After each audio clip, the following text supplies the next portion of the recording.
नमस्कार, मी सचिन गव्हाणे आपलं स्वागत करतो न्यूज टॉप 9 या बुलेटिनमध्ये। बुलेटिनची सुरुवात करूया दिवसभरातील मोठ्या राजकीय टॉप 9 बातम्या।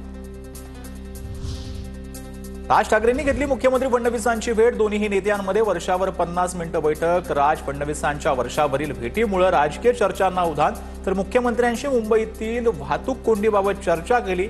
राज ठाकरेंची प्रतिक्रिया।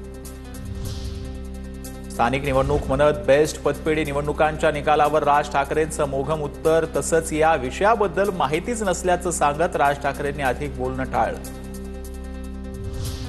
मुख्यमंत्र्यांना कुणी भेटू शकतं, यात काहीही गैर नाही। राज ठाकरे आणि फडणवीसांच्या भेटीवर आदित्य ठाकरेंची प्रतिक्रिया। तर बेस्ट पेटपेढीची निवडणूक ही ट्रायल बॉल ओव्हर सुरू होईल तेव्हा पहा, दोन्ही भाऊ एकत्र आल्याचा अनेकांनी धसका घेतलाय। आदित्य ठाकरेंचं वक्तव्य। नागरी समस्यांचा विषय मुख्यमंत्र्यांच्या अखत्यारीत येत नाही, हे राज ठाकरेंना माहिती असायला हवं। उद्धव ठाकरेंसोबत भविष्य दिसत नसल्यानं राज ठाकरे भाजपासोबत जाण्याचा विचार करत असावेत। ते एक दिवस उद्धव ठाकरेंना तोंडघशी पाडतील, अंजली दमानी यांचा टोला।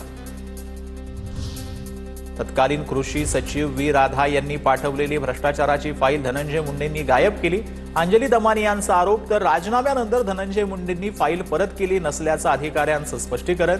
दमानी यांची माहिती। देवेंद्र फडणवीस मुख्यमंत्री आहेत, राज्याचे प्रमुख आहेत। राज्याच्या प्रमुखांना नेते भेटत असतात, काही प्रश्नांबाबत भेट होऊ शकते। उपमुख्यमंत्री अजित पवार यांची प्रतिक्रिया। तर राज्याच्या मुख्यमंत्र्यांना कुणीही भेटू शकतं, संजय राऊतांचं वक्तव्य। माणसापेक्षा कबूतर महत्वाचे आहेत का, राज ठाकरेंचा सवाल। तर कबूतरखान्याचा मुद्दा राजकीय, पण त्याला रिस्पॉन्स मिळाला नाही। कुठे रिस्पॉन्स द्यायचा हे आम्हाला कळतं, राज ठाकरेंचं वक्तव्य। नाशिकच्या पालकमंत्री पदासाठी भुजबळांच्या नावाला शिवसेनेच्या सुहास कांदेंचा विरोध। राष्ट्रवादीचे 7 आमदार आहेत, पण ते तुमच्या सोबत आहेत का, भुजबळांना सुहास कांदेंचा सवाल। बारामती लोकसभेत आमची जागा 48,000 गेली। बारामतीच्या निकालानंतर आम्ही मतांची चोरी झाल्याचं म्हटलं नाही, जनतेचा कौल आम्ही मानला।